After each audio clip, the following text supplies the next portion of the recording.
Welcome to Pediatric Case Review. Today's lecture is a comprehensive case-based review of audiogram interpretation designed for general pediatricians and board candidates. Hearing loss is one of the most common and most underdiagnosed conditions in children, and early detection is critical because hearing directly drives speech, language, and cognitive development. We will walk through 10 carefully crafted clinical cases covering conductive, sensorineural, and mixed hearing loss, audiogram pattern recognition, severity grading, the ear-bone gap, common causes from otitis media with effusion to noise-induced loss, syndromic hearing loss, and the principles of masking. By the end of this session, you should be able to confidently read a pediatric audiogram and recognize when urgent referral is needed. Let us begin. Case 1. The inattentive toddler. A 3-year-old boy presents with delayed speech and inattentiveness.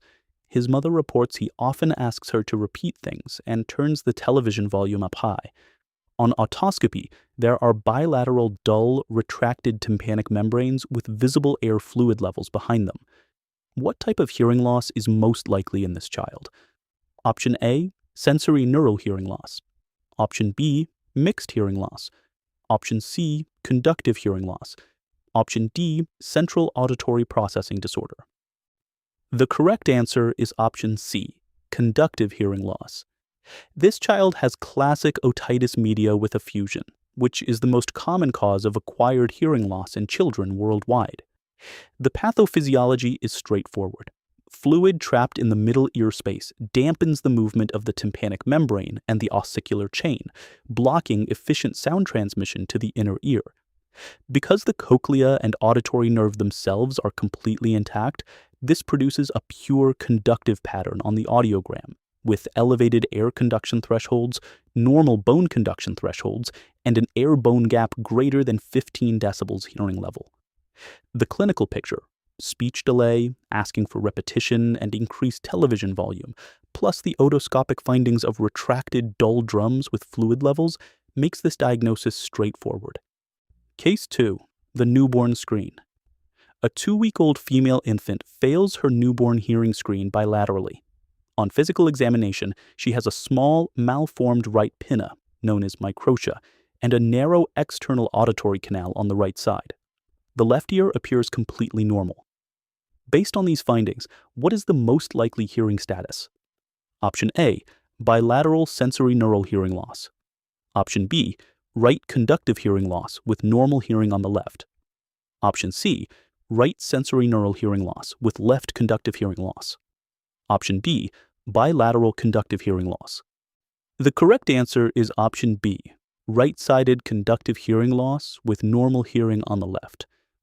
Microtia and aural atresia or stenosis are congenital malformations of the external ear that prevent sound waves from physically reaching the tympanic membrane and the ossicular chain. Because the inner ear, the cochlea, and the auditory nerve are anatomically separate and usually develop normally, the resulting hearing loss is purely conductive on the affected side. The normal-appearing left ear is most likely to have normal hearing, though confirmatory audiologic testing is still required. It is also important to remember that microtia can be associated with syndromes such as Treacher-Collins, Goldenhar, and Charge, so a thorough syndromic evaluation is warranted. Management for the affected ear includes bone conduction hearing aids early in life and surgical reconstruction later. Case 3. The NICU graduate. A 6-month-old boy was born at 28 weeks of gestation. During his stay in the neonatal intensive care unit, he was treated with prolonged courses of gentamicin and furosemide. He now undergoes auditory brainstem response testing, which shows elevated thresholds bilaterally. What is the most likely underlying pathology causing his hearing loss? Option A, damage to the ossicular chain. Option B, dysfunction of the eustachian tube. Option C, damage to the cochlear hair cells. Option D, obstruction of the external auditory canal. The correct answer is option C, damage to the cochlear hair cells. This child has 2 major risk factors for sensorineural hearing loss: extreme prematurity with prolonged NICU admission and exposure to ototoxic medications. Aminoglycoside antibiotics, such as gentamicin, and loop diuretics, such as furosemide, are classic ototoxic agents. They preferentially damage the outer hair cells of the organ of Corti within the cochlea.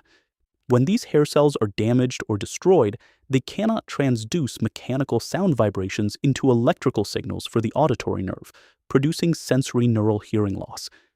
Importantly, when these two drug classes are used together, the ototoxic effect is synergistic. This is why all infants on the high-risk register, including NICU graduates, must have formal audiologic follow-up beyond the routine newborn screen. Case 4. The unclear audiogram.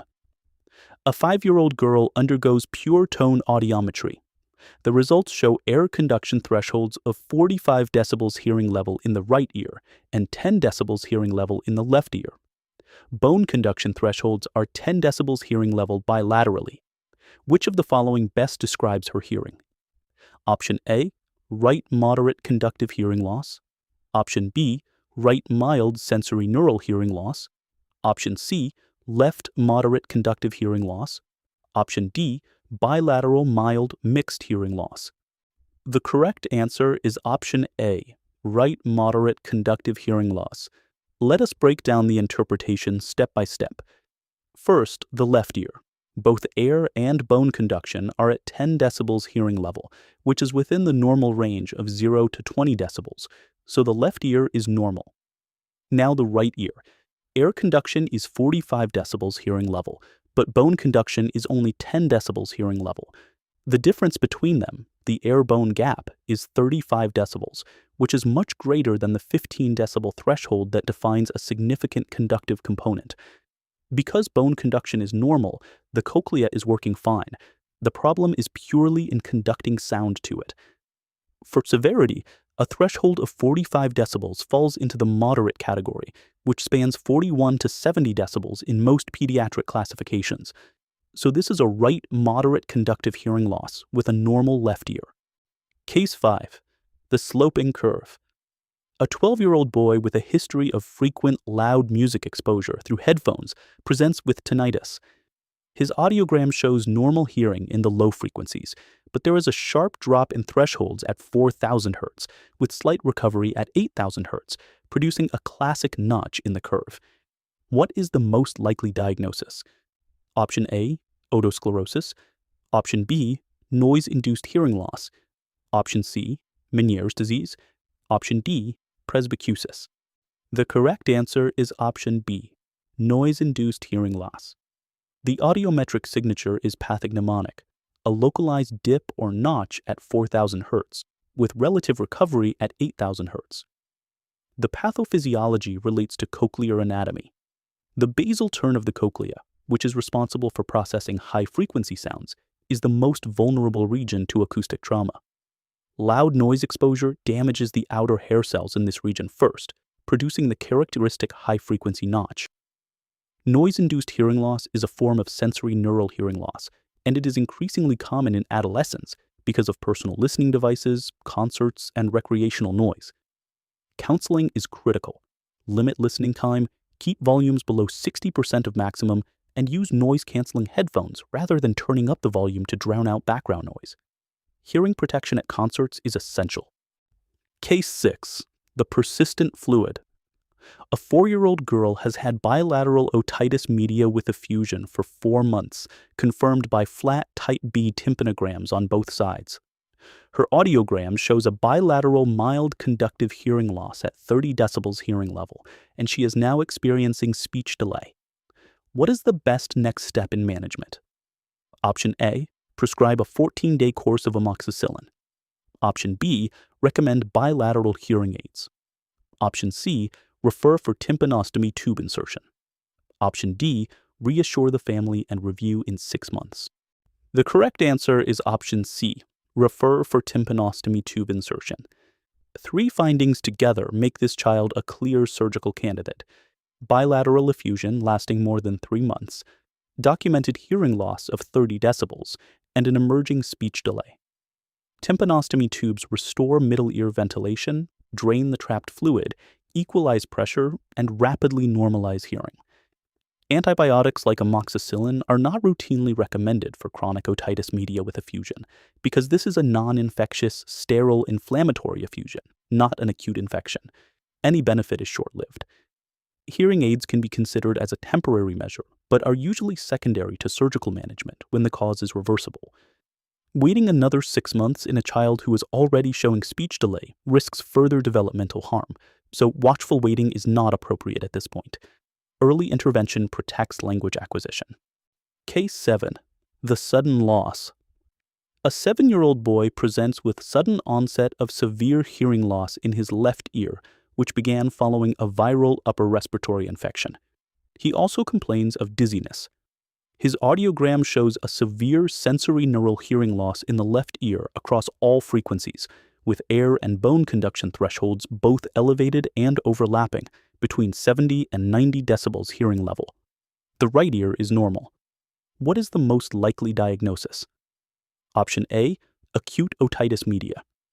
Option B, sudden sensorineural hearing loss. Option C, cholesteatoma. Option D, cerumen impaction.